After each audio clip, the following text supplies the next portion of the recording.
whether the team is performing clean or unsightly. We'll cover it all here on Washington Football Nightly. I am your host, Louie T. Thank you for joining me. Let's get to tonight's lead story. So before we get to all of the things that are happening with this team heading into Week 6 matchup versus the New York Giants, I first want to give you a little bit of news. I've partnered with Flick App to bring you a different game experience. And so what we're going to do throughout this show is I'll continue to remind you of a way that you can communicate with me via this app during the game. And if you're familiar with this app, then you know exactly what I'm talking about. But stay tuned for more information as I will tell you how we can chop it up and watch the game together on Sundays, each and every single week following this team. Stay tuned for that. But to get to the news of the day, another Washington Post article written, not really a ton of new news, just continuing to pile on this organization with the cheerleader scandal and the pending lawsuit. And so not a lot more in there, but there are a little bit more tidbits. There was a little piece in there about Chris Cooley and his involvement with a couple of cheerleaders and how the cheerleaders were told to not fraternize with the players. And Cooley said he knew nothing about it. He ultimately married one of those cheerleaders, later divorced, but they were married for over 4 years before he got that divorce. So, it was, again, the article, it's not much there, but it's just another opportunity for the Washington Post. And look, I don't look to blame the Washington Post. I know a lot of you like to finger point when it comes to the Washington Post. Oh, they're owned by Jeff Bezos and they have it out for the team. No, the team is trash. The organization has been trash, and they're an easy target. Hard to miss, okay? Is the Washington Post taking advantage of this situation? Absolutely, as they should, but at the end of the day, I just thought I'd mention it. I don't really care. I don't think most of you really give a damn, so I just thought I'd mention it and move on. Acknowledge that it's there, okay? It is an elephant. It does happen to be in the room, so I'll acknowledge it, then we'll move on, okay? The governor of Maryland, Larry Hogan, has actually announced that the state of Maryland will now allow fans in the stands. So remember, Washington was one of the first teams to announce that we're good. We're not going to have any fans all season long while this pandemic is taking place. And so they even issued another statement. I think it was after like week 2 or so that, yeah, we're going to ride this thing out. No fans this season. And really, it's up to the state, the legislation in the state. Each jurisdiction is different. And so Maryland has said, hey, you're free to do whatever you need to do.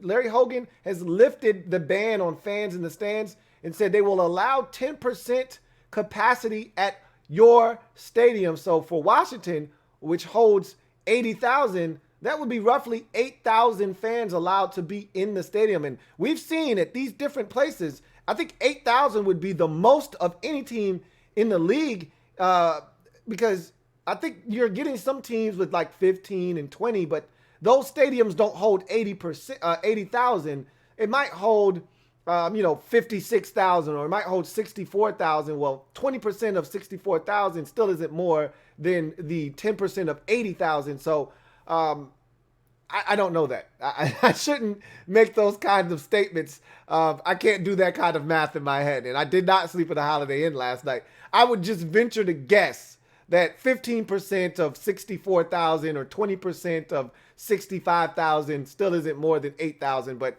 don't quote me on that. I need to do the math. However, 8,000 is a difference maker, essentially is what I'm saying. If you get 8,000 of your fans, which we can't guarantee, which is why I think Washington was so gung-ho and out in front of everybody, saying, no, we won't have fans this year, because 8,000 fans, while it's not a lot, not what you're used to, we've seen 4,000 and 5,000 and 6,000 fans make a humongous difference at some of these games, where you're hearing these fans really making a difference in the noise. And so, 8,000 fans, if they're your fans, could be a difference maker, could be a game changer. But I think the problem there is you're going to get fans. You just can't assume that they're going to be 8,000 Washington fans. Now, there are always at least 8 to 15, sometimes 20,000 diehards there. The problem is they're usually drowned out by the second quarter, maybe third quarter, by the other 15 to 20,000 opposing teams fans that are making way more noise than our fans. Well, if it's just 8,000 and we have the tickets for our diehards, maybe they'll fill up the stadium and not the team's opposing fans. So it'd be interesting to see if Washington decides to. I know Dan would love the extra revenue. He's always for extra revenue.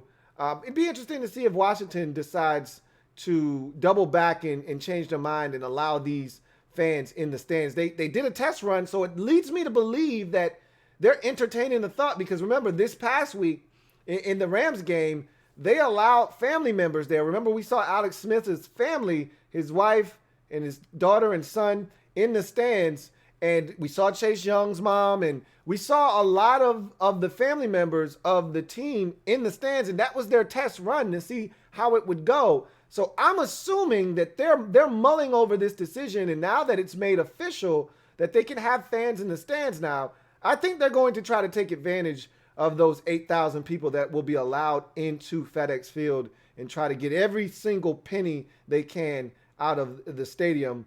And so it wouldn't shock me if we have fans in the stands in week number 7 when we're taking on the Dallas Cowboys in a must-have game.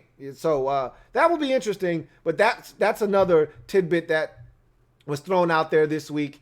And then Haskins showed up for practice today. So he was back in the building. He showed up for practice. They're still non-committal on whether he'll travel with the team to New York or not, or New Jersey. But he was at practice today, and he did participate. So that was good news. And, you know, it's just good to not have to hear about that a million times. So hopefully everything goes well with that moving forward. But there seems to be a little bit of a bug going around the locker room. And Rivera even said himself, I need to stay away from these guys. So, you know, David Sharp has an illness now. I think Joshua Garnett has an illness, if I'm not mistaken. And, of course, Dwayne has an illness. So don't know if there's a little bit of a bug. But, you know, it's that time of the year now where they tell you to get your flu shots and, you know, those viruses. And this is when I thought you would start to see a lot of these COVID tests and situations pop up. Or teams telling players, yo, you just stay away from the facility. We don't think you have COVID, but it doesn't matter. You just, you know, in past years, if you had the flu, you could show up to work. You know, if you had flu-like symptoms, you could still show up and participate. And even if 3 or 4 guys caught it, it was what it was. Now, if you've got something, they're like, hey, you stay away from the facility. We don't, and especially in the case of Ron Rivera here in Washington, where he can't be exposed to those types of people because his immune system cannot fight off those types of viruses and infections. So they really need to stay away from Ron. And so they're trying to keep those guys out of the building as much as possible. So there is, I think, a slight bug maybe in Washington right now. We'll see what's going on with that. But I digress. Let's move on to in other news. And as I mentioned at the top of the show, and I'm going to continue to do this throughout the show, we're going to change the game day experience. And I've partnered with Flick app. So you need to download the app. Down in the description of this video, you will find a link. It's going to be at the very top. You're going to find a link to my community, my group. And each and every single game day, I will be in that group, and maybe during the course of the week. And if you got any comments, you join the group and you just put your comments in there, and we can continue to communicate and converse through this app on game days. I'll be in the chat. We'll be chopping it up as I see it. We'll be talking back and forth. So if you want to experience the game with me, your man Louie T, watching it live, and you've got to get some things off your chest, we can all do it together on the app. So I want you to go and join. It's down in the description. Once again, hit that link. If you haven't downloaded the app, download the app and make sure you become a part of the Washington Football Mob Squad is what I call it. And we're going to have a lot of fun in that chat talking. And it's not just for game days. It's going to be draft talk. It's going to be year round. Want you guys to be a part of this. So go ahead and download that app if you haven't already done so. Click that link and become a member of the group. Can't wait to chop it up with you guys, especially during game days and leading up to the draft and all of the things that swirl with this team. We've got a place to I tried to do this once before on my website. It did not go well. This is a great opportunity for me to do it. Get everybody in one central locale and be able to chop it up with you outside of YouTube. Obviously, we're going to continue to have this platform. This is never going anywhere. However, this is another one that's a little bit more concentrated, especially on game days when I'm a lot more focused on the TV. Now I've got this app where I can just boom, boom, boom, boom, hit a message up there and we can continue to converse. You guys can hit me, I can hit you, and we can have this running dialogue as the game is taking place. So we're going to change game days here on the Louie T Network, and you're going to help me do that by joining my group on Flick app. Now, we'll get back to that again later on in the show. But in other news, as usual, before we get to Ron Rivera, who did step to the podium today and had a Zoom conference call with the media, we will first take a look at the injury report for week number 6 as we get ready to take on the Giants. So as you look at the injury report, we've seen many of these guys. They did add a couple of guys to the list, and I'll explain why here in a second. But let's look at this list quickly. I talked about illnesses and a bug potentially going around the facility. Joshua Garnett, guard, out with an illness. Also, you're going to have David Sharp, tackle, out with an illness. So those two guys will not be active for this game. Hopefully we don't need either one of them anyhow. Neither one of them have seen the field in any capacity to start this season, and we'd like to keep it that way. Dwayne Haskins also had an illness but did fully participate in practice today, as I mentioned at the top of the show. However, he's not going to be active, so it's not that big of a deal. Now we get to the meat and potatoes, or let me handle this last piece of information. Remember I talked about this? I guess they were waiting for Brandon Sheriff to officially become active, taking him off of the IR list and making him an active member of the football team. And so once they got clearance that Sheriff would be able to go this week, which all systems go for Brandon Sheriff, he's going to play in the game. He is listed. He's not even listed on the injury report, so he is going to go. And it's a revamped offensive line. I'm excited to see what it looks like with Sadiq Charles at left guard and Brandon Sheriff back in his natural position of right guard. And so when Sheriff was then activated off of IR, they then finally deactivated and entered into IR Greg Stroman. Remember, I said, what are they waiting on with Greg Stroman? I said the same thing about Steven Sims, and they finally did it. I said the same thing about Greg Stroman earlier this week. I said, what are they waiting on with Greg Stroman? This guy isn't coming back anytime soon. They know that. I know that. You know that. So put him on IR. Well, they did it today. And I guess the prevailing thought was Sheriff is going to have to need a roster spot. So there was no haste in doing it. Once Sheriff was ready to come off of the IR list, they were going to just put Greg Stroman on it. And so they would just flip-flop spots. Sheriff onto the active roster and Stroman on to IR. So I guess it made a ton of sense the way that they did it. It just, I was waiting for them to put him on IR because I could tell you that they were holding up a roster spot with a guy that's not going to be ready to play for the foreseeable future. I don't expect Stroman to even be ready until after the bye week, more likely than not. But you get to the guys that are actually going to be fixtures in this game and potentially impacting the outcome. You start with Chase Rouillet. Remember, this was a guy that injured his knee in practice last week, was able to go. He did not practice on Wednesday, but followed that up with a full practice on both Thursday and Friday. He's going to go. He's no longer listed on the injury report in terms of his game status. You look at Antonio Gibson. Didn't even know he had a toe until we talked about it yesterday. He was limited on Wednesday, a full participant on Thursday, another full day of work for him on Friday. He's not listed in terms of game status. He's going to be a go on Sunday as well. Quarterback Kyle Allen was a full participant all week. I was never worried about him. This is his opportunity to take this quarterback position by the horns and run away with it. If you want to leave the door slightly ajar, then don't play. And I knew he wasn't going to give that opportunity to Alex Smith. he was going to go out there and try to take advantage of this. So I fully expect him to be out there ready to go. And so I'm not concerned about him. He isn't listed on the game status report either. Ryan Anderson, however, is, and he did not practice on Thursday. He was a full participant on Friday. He's questionable right now with a back injury.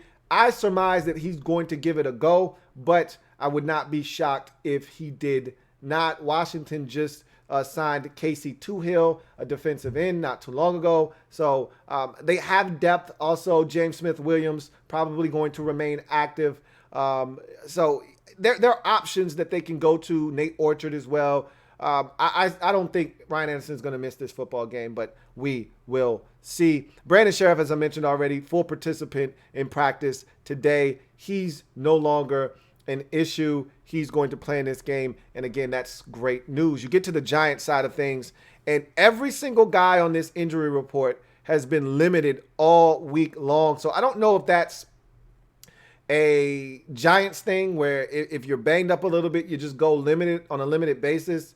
But the only guy that was a full participant is a guy at the very bottom, Adrian Colbert, their defensive back, that is questionable for the game. But I told you, these are all impactful names that you see in front of you. None of these guys are like ours, like Joshua Garnett, who is a guy that barely sees the field. All of those guys are impact players. Kyler Fackrell, I told you, is a free agent signing from Green Bay. Dexter Lawrence is a big-time defensive run-stuffing defensive tackle, first-round pick out of Clemson. Jabril Peppers is a guy that he traded for in that Odell Beckham Jr. trade from Cleveland, another first-round pick, and a guy that they rely on in that secondary. He's been banged up of late. I think this may be his first game back if he's able to go. And as you can see, he's not listed on the game status. Neither is Kyler Fackrell. So that tells you both of those guys more likely than not are going to play. Darius Slayton is questionable. That's the big one for me. He's been limited all week with a foot injury. If he can't go, it takes the speed element out of things for the Giants. And remember, they're already down one of their receivers now. This is interesting because he's not listed, but this week, their receiver, Sterling Shepard, who is a Washington killer when he wants to be, he's able to come off the IR list this week. He's eligible. This is the first week after being placed on this list 3 weeks ago. He's eligible to come off this week.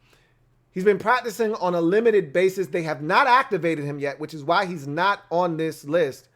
The real question, and that's why Sheriff just showed up on this list, because he wasn't activated until today. So he's not on this list because they haven't activated him yet. They could activate him just like we could have at any time. They could activate him on Saturday and he can play in this game.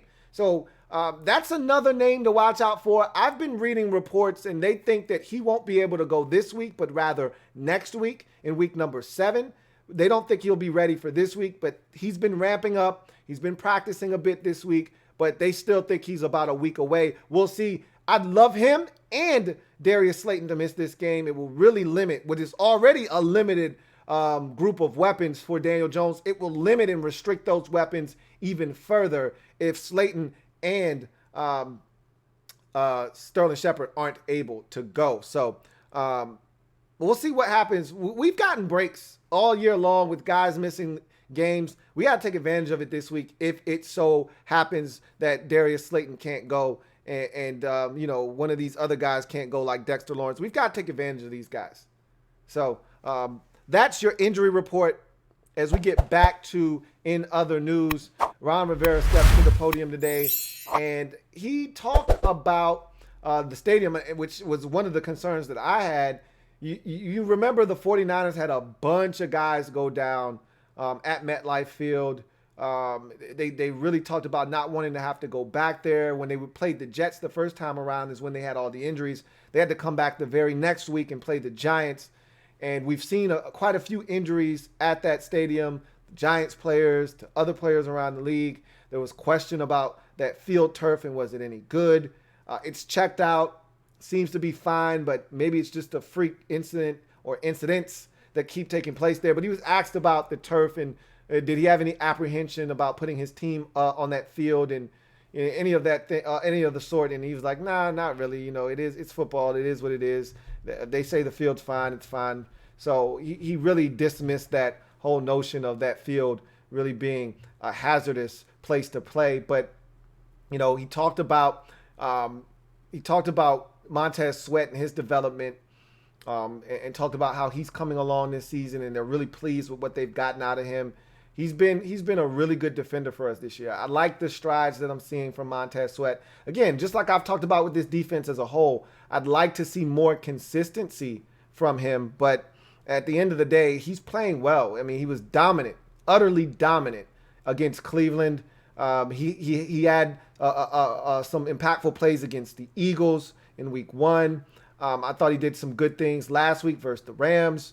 Had the sack, forced fumble. So we're seeing Montez Sweat do some really good things. Now it's about stringing together weeks of this. We haven't seen 2 of these performances in a row.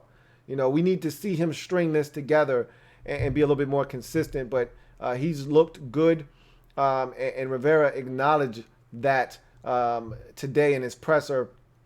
He also talked briefly about the Washington Post article. He kind of just like, look, man, I don't have anything to add. We already know the situation. We know what's going on.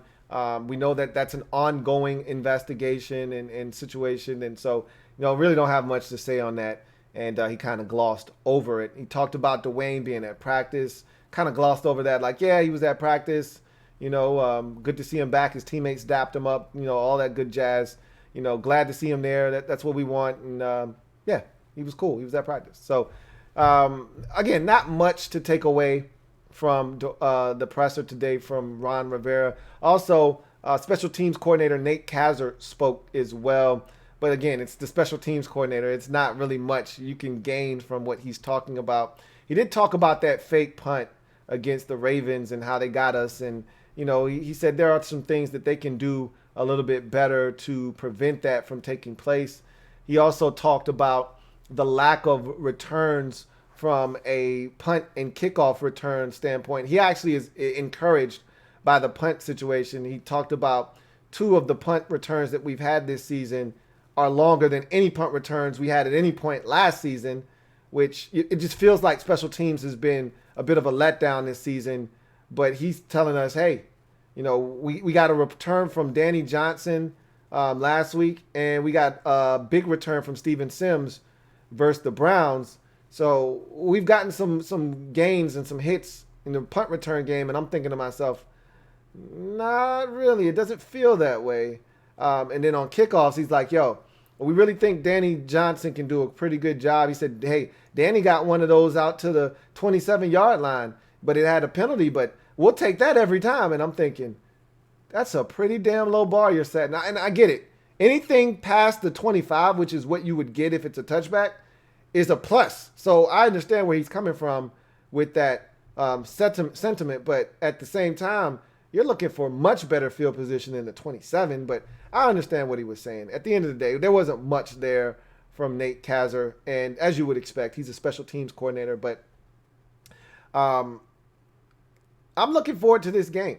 So without any further ado, let's get to our final outcome for this football game. And we're going to go keys to the game first before I give you my final outcome to this football game. And so once again, changing the game day experience, and I'm partnering up with Flick. And their app is awesome. It's very interactive, very intuitive. It's going to have the stats during the game. We're going to be able to chop it up together while we're watching the game. Need you guys to go down in the description of this video and every single video that I do moving forward and click on that link. Everything is free. You join and we can chop it up and experience these games together. You'll see it from my vantage point as I'm watching. If I see something, I'm going to say it, and now you don't have to be on Twitter or following me on Twitter to know what I'm thinking during the game. And it doesn't even have to be a Washington game. If you join the group and you're not a Washington fan, or you are a Washington fan and you're watching another game and you want to chop it up with me during that game, you can hit me on Flick because I'm watching the game. And if I see your message and I got time, I'll hit you up, and we can chop it up. We could be watching a Monday night game. We could be watching a Thursday night game. So this app is so versatile. So you guys need to jump on board. Down in the description, click that link. If you haven't downloaded the app, go ahead and do that. Join the group. Washington Football Mob Squad is what we're going to call this community. And we're the Mob Squad, man. And hopefully we can bring some wins. Maybe this app is what we need to change the game and start winning some games. You know, maybe we need to watch it together and we'll get some results. I don't know. We'll see. But in terms of week 6 versus the Giants, this is a massive game. You can call it what you want. You can call it the Trevor Bowl. You can call it the shit bowl, the toilet bowl. I don't give a damn what you call it. We still got a shot at first place. And if we're going to win first place in this division, you have to win these games. Road, home, it doesn't matter. You got to find a way to win. And so here are my keys to the game from both sides of the football. We first start with Washington's defense versus the Giants. Because to me, this is where we have to win this game. We feel this way every single week. And for whatever reason, the defense lets us down at some portion of the game, but they give us a chance, but they don't do enough to really separate themselves. And the offense, we know, is kind of lagging behind. We're hoping that the offense takes a step forward this game. The Giants' defense is no slouch. We'll talk about that here in a second. But when Washington's defense is on the field versus the Giants, the first thing on my list, and I have these in the order of importance, except for the very last one. You could easily put that at the top. I just want to mention that at the end because it's just one of those things you have to mention every week. But the first thing we got to do is stop the run. They're starting to try to establish a run game with Devontae Freeman. They signed him a few weeks ago. He was getting his feet wet the first couple of weeks. Now he's really starting to be effective. They're getting him the football in different ways as a receiver out of the backfield. He's a guy that runs physically downhill. And so you got to stop the run. I said all of that to say this. If you want to beat the Giants, you need to make them one-dimensional. I'm not telling you anything you don't already know. You do not want to allow them to be balanced. And I most certainly do not want Daniel Jones to be comfortable. And the way for him to be comfortable is for them to run it effectively. For him to not have to make a big throw on 3rd and 8. For him to not have to find a way to escape the pocket on 3rd and 9. For him to not have to try to overcome a 2-yard loss on 1st down and an incomplete pass on 2nd down, and now it's 3rd and 12. If they can run the football, and they're in 3rd and manageable, or they're not facing a ton of 3rd downs, it's going to allow Daniel Jones to be comfortable. Then they can run play action fake. And you saw how we handled play action fake last week. We don't want to get into that game with the Giants. We want number 8 to be back there holding the football. And that's where I think we can separate ourselves in this game. But it starts first. And you know the rules to the game. If you want to go have some fun, you first must stop the run. The guys know the rules to the game. You want to go have fun on 3rd down, you got to stop the run. And so hopefully they're able to do that. Force 3rd and long is the next key to the game. To me, I've talked about 2nd downs and how ineffective we've been on 2nd downs, which have led to 3rd and shorts. I'd like us to be better on 2nd downs, but at the end of the day, whether it's 3rd and 4, 3rd and 14, or 3rd and 7, we got to find a way to get off the field on 3rd downs. Jack Del Rio alluded to us needing to be better on 3rd downs with our 3rd down efficiency defensively. We've got to force 3rd and longs, though. I want to be comfortable this game. I don't want to be in 3rd and 3. I don't want to be in 3rd and 4. I don't want to be in 3rd and manageable. I want them in 3rd and 6 or longer, preferably 3rd and 7 or longer. And I want to be able to get after Daniel Jones. I don't want him comfortable back there, which takes me to my next key to the game. Get to Daniel Jones. Point blank, end of discussion. If you stop the run and you force 3rd and long, that's going to give you an opportunity to get to Daniel Jones. So those first 3 are kind of linked to one another. You do one, it sets up the other, which sets up the other. You have to get to Daniel Jones. Because if you apply pressure, we've seen already in this young season and going back to last season, you apply pressure, he will deliver a turnover. He will turn the football over. You put pressure on Daniel Jones, and he will succumb to the pressure, and he will turn it over. So if you are Washington, you've seen it already. You've seen him cough it up against Dallas. You've seen him throw a back-breaking pick versus Pittsburgh. You saw him throw a back-breaking pick versus the Rams late in that ball game. You've seen him turn it over in the most critical and crucial situations of ball games, meaning he's not afraid to make a mistake. So you have to help him make a mistake. Get to Daniel Jones. He'll throw it up for grabs. He'll fumble the football. We've seen this over his young career. Got to get to Daniel Jones. Cannot allow him to be back there comfortable, similar to where Jared Goff was last week, where he was building a house a lot of times on these 7-man protections. If they want to run 2-man routes, can't get beat by 2-man routes. Cover Evan Ingram. My goodness. Can we cover someone's tight end? Please. The only guy, if Darius Slayton doesn't play in this game, the only guy that scares me, I'm not afraid of Golden Tate. The only guy that scares me is Evan Ingram. And he's very inconsistent, but he can still jump up and bite your ass if you're not careful. If we mess around and do the same shit that we did last week or against the Eagles in week 1, he's going to end up with 115 yards on 7 catches and a score or 2. And we're going to get our asses beat. We cannot allow Evan Ingram to dominate us. Seems like every team with a competent tight end goes to work on our ass. Last week, it was Gerald Everett. You know, the week before that, it was Mark Andrews. It's got to stop. We've got to find a way to limit tight ends from hurting us. The week before that, we gave it up on a touchdown to the rookie, Harrison Bryant. And we gave up a 4th down conversion to Austin Hooper in that same game versus the Browns. Tight ends seem to kill us. We've got to find a way to limit the tight ends. We cannot allow them to hurt us. Can't be Evan Ingram on a 47-yard catch and run. Can't be Evan Ingram 3 yards behind the defense because he smoked one of our linebackers. Can't be Evan Ingram up the seam because we blew a coverage. Touchdown. No cheapies, no freebies. Speaking of which, limit explosive plays. We seem to give up at least 1 a game. We have to stop.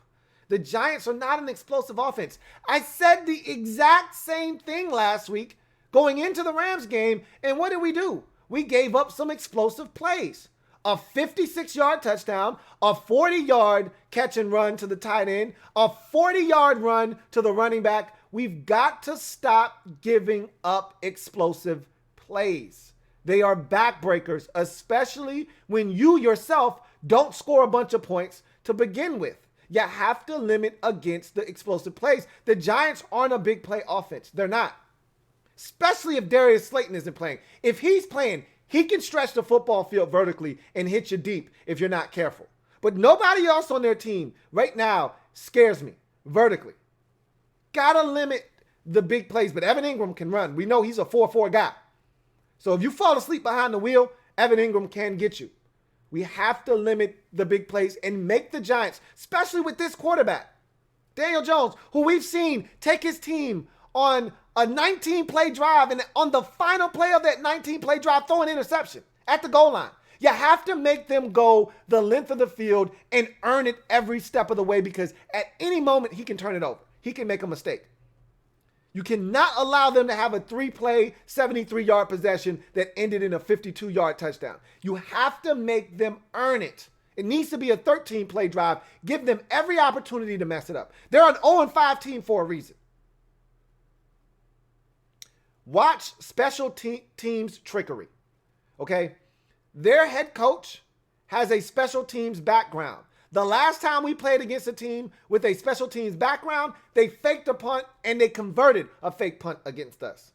You saw last week versus Dallas. They're not afraid to try some trickeration on special teams. They were supposed to be kicking a field goal. Evan Ingram snuck onto the field or didn't go off the field. They thought he was running off the field. He stayed right there, out there by the numbers. Nobody picked him up. They threw an easy touchdown to him. And luckily for the Cowboys, it was negated by a penalty because their tackle wasn't completely set. I thought it was a bogus call. Should have been a touchdown. That's nor here nor there. Bottom line is they are going to be aggressive on special teams if the opportunity presents itself.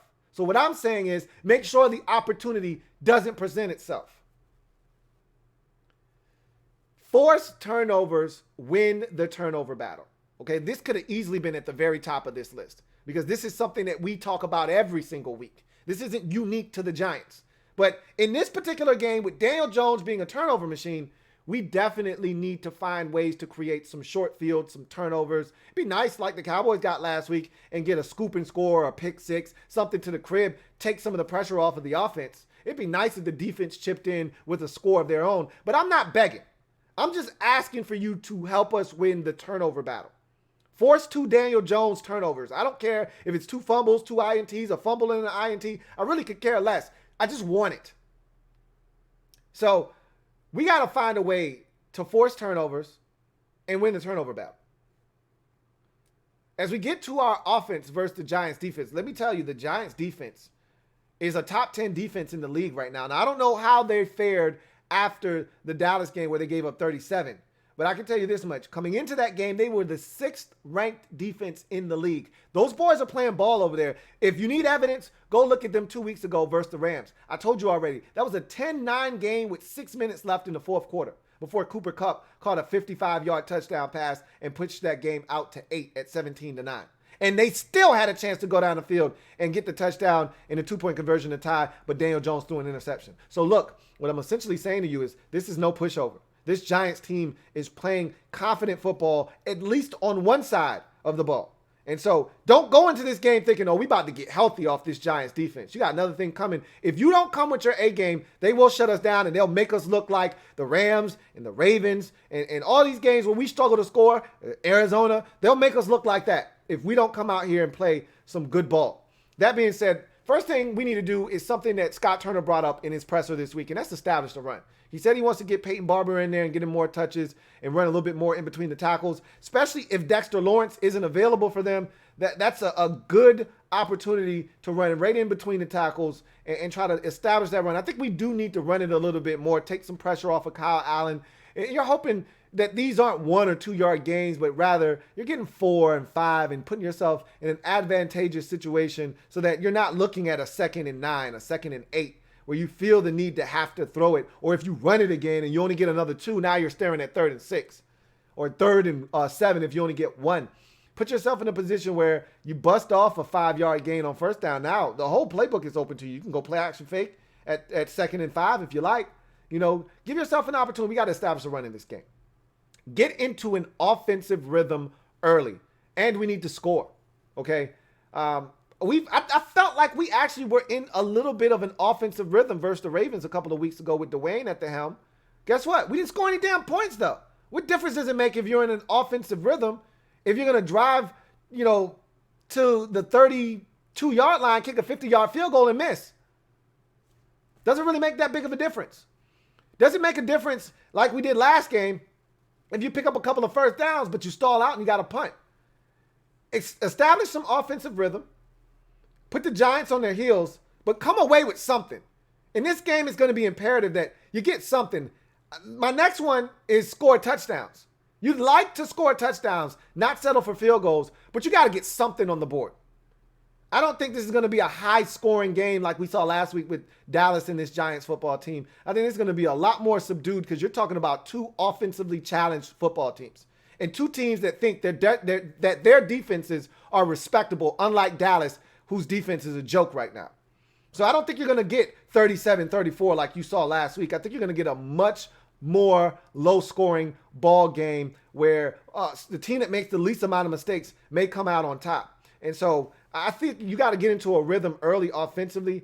And when you get opportunities to move the football down the field, you got to score. And it'd be nice if you score some touchdowns.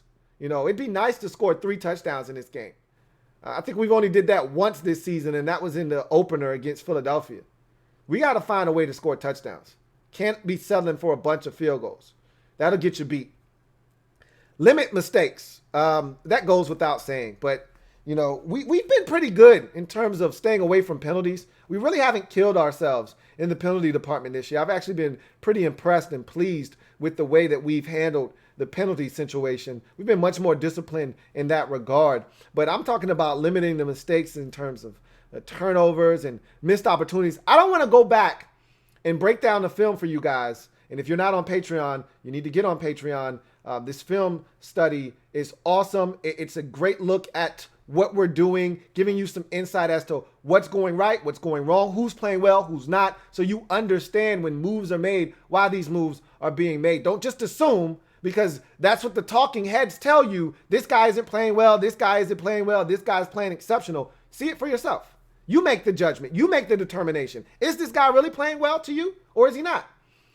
Anyway, I don't want to turn the film on next week and see somebody screaming wide open and we checked it down. I don't want to see an opportunity down the field and he's staring at it. He turns it down to throw a 6-yard pass instead of taking the 30-yard shot down the field.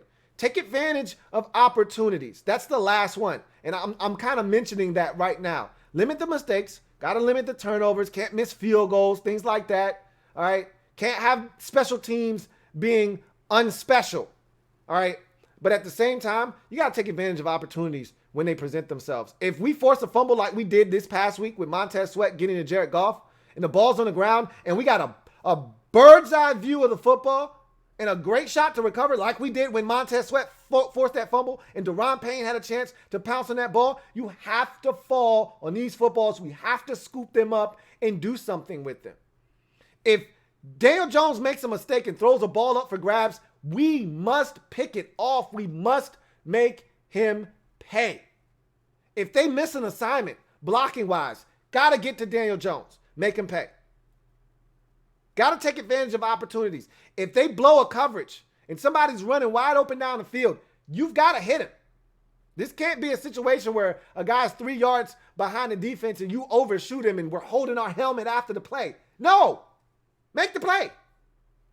Again, I don't want to watch the film after the game's done and see Terry running a deep cross route, a deep over route, and he's wide ass open. And you instead decided to check it down to Isaiah Wright.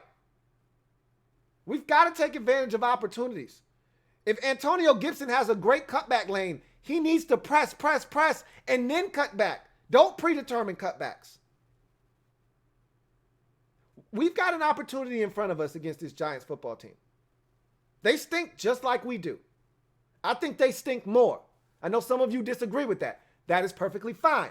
We haven't done anything of late that suggests that we're much better than the Giants. I don't think we're much better than the Giants. I think we're just good enough to get by. And because of that, I'm predicting a Washington victory 23-17. We still aren't scoring a bunch of points, but I think finally we can say neither are they. Neither are the opposition. And I think we finally found someone that we can pick on defensively, force some mistakes, and give us an opportunity to maybe score 30 this week. We haven't done that all season. Everybody else is doing it. You know, there are probably about 2 or 3 teams in the league that haven't cracked 30 that I can think of in my mind just sitting here. Us and the Jets. Everybody else, I think, has gotten a sniff of 30 points at some point this season. If you go around the league and you look at every team, I think everybody's had a taste of 30 except us and the Jets. I want to add the Philadelphia Eagles to that list. I don't think they've sniffed 30 either this season. They came close against the Steelers this past week, but I don't think they've had a taste of 30. Not many teams. This is the highest scoring start to an NFL season in NFL history, and we're not really a part of it. It's time for us to jump into that fray. I don't know if it's this week or not, but I'd like us to start revving up the engine because we got a team next week, and I don't like to look ahead, but we got a team next week in Dallas that we really can take advantage of defensively if we get our offense going this week. So it'd be nice to start revving that engine up so that when next week comes, we can do what everybody else is doing, and that's take advantage of a very subpar and porous Dallas Cowboys defense. But that's another discussion for another day. I'm focused on the G-men and having an opportunity to snap this 4-game losing streak.